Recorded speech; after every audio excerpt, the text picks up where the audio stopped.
Hey guys, what's going on? Brofessor here, and today I'm coming at you with another LEGO Star Wars review video. If you do enjoy, please go down there and hit that like button, and if you want to support the channel, please consider hitting subscribe. Without any further ado, let's jump straight into it. Today we're going to be checking out set number 75259. This is the Snowspeeder 20th Anniversary Edition, retailed for $40 in the US with 309 pieces, as recommended for ages 7 and up. And according to LEGO.com, is actually supposed to be retiring soon, along with some of the other 20th anniversary sets. So if this is something that you're interested in getting, definitely jump on that now. But checking out the box here, just like any LEGO box, shows off the main part of the set here, which is the actual Snowspeeder, obviously. You can also see one of the spring-loaded shooters right there. You get a little look at the side turret as well as the minifigures included, which are these three: Luke Skywalker, Dak Ralter, the Rebel Trooper, and the 20th anniversary minifigure. And just like the pod racer, I absolutely love the 20th anniversary box art. It looks super clean, and I really hope that LEGO continues to create some really nice looking box arts.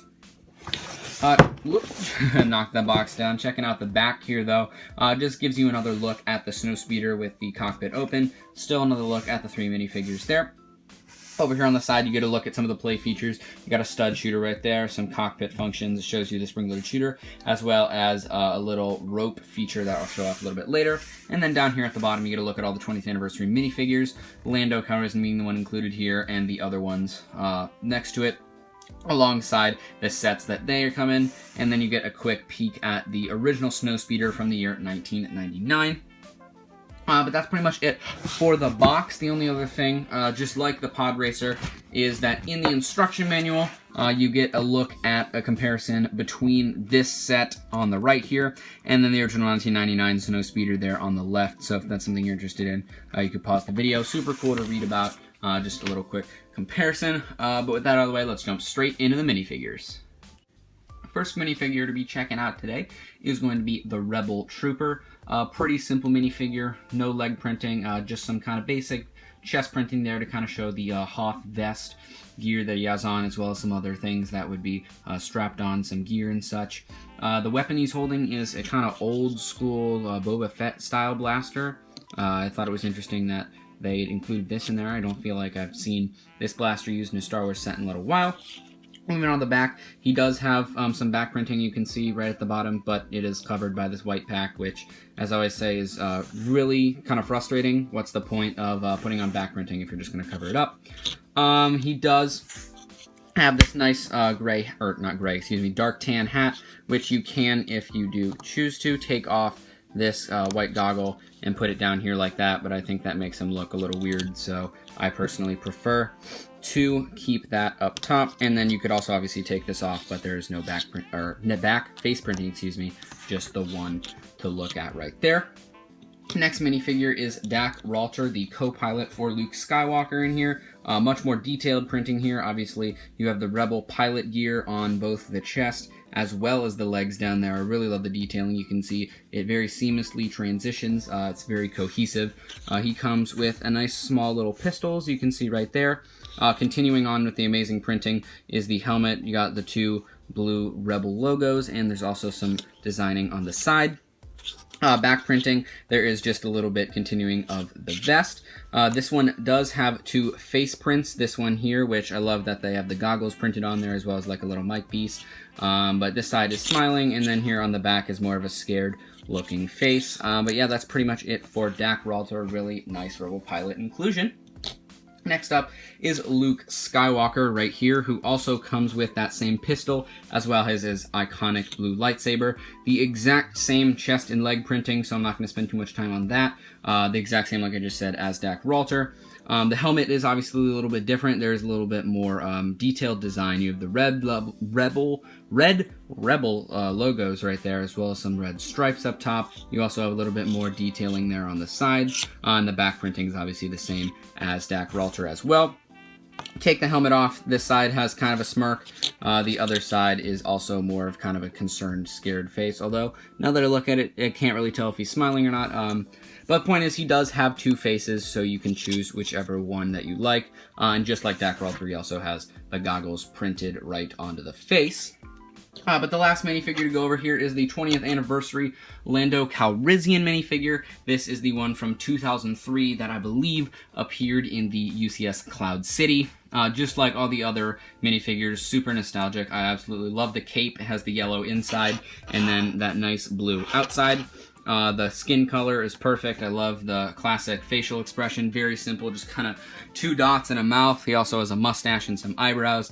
The classic bullhorn blaster is really nice to see. And then obviously the stand that he comes on with the 20th anniversary logo. And then his name, Lando Calrissian. Well, guys, that's pretty much it for the minifigures. So let's check out that Snowspeeder.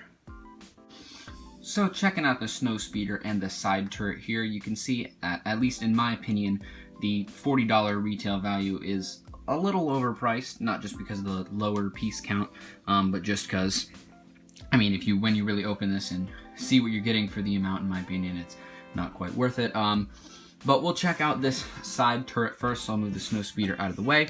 There really isn't that much that goes along with this. The main feature here is that you can kind of rotate it around 360. It can also move up and down just like this, and just like on the box, how it showed, it does have a stud shooter right there that you can reload very easily, just like that, and then reshoot it over and over again.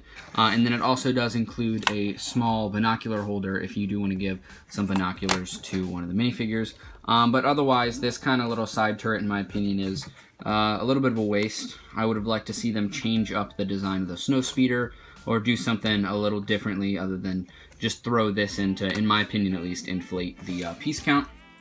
But now checking out the actual Snowspeeder itself once again, there really isn't a ton of real features on this. I'll start with the back here where you have once again another stud shooter, so fire that one off. And then I'll come back to this a little bit later. On the sides, these flaps can move up and down if I can get this one right there. These flaps can move up and down if you choose to make them do so. Unlike some previous Snowspeeders, the wings do not move up and down at all permanently. Like, I mean, they wiggle a little bit, but for the most part, they'll stay locked in just where they are.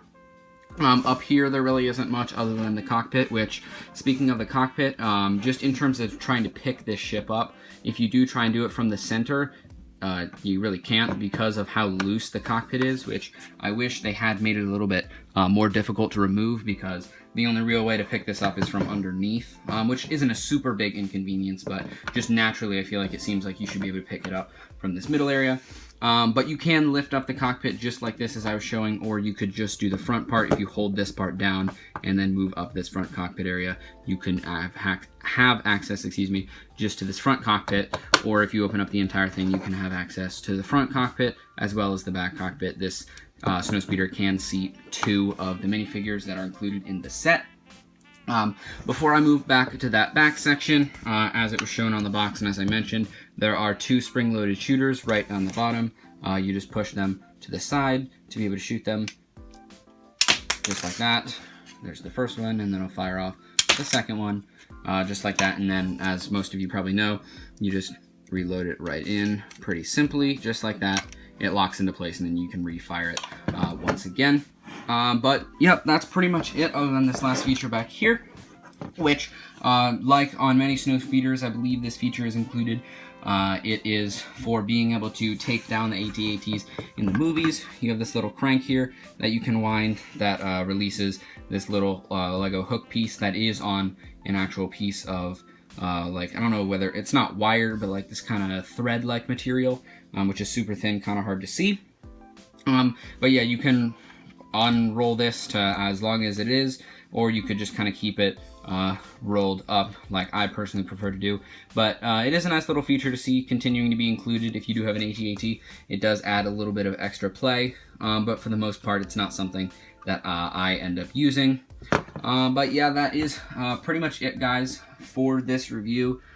Pretty lackluster set in my opinion. Not one of my top 20th anniversary sets. The minifigures in it are nice, but for the $40 price point, this is a kind of small set. I don't believe that many Snowspeeders have been released individually, other than obviously the original one from 1999 and this one.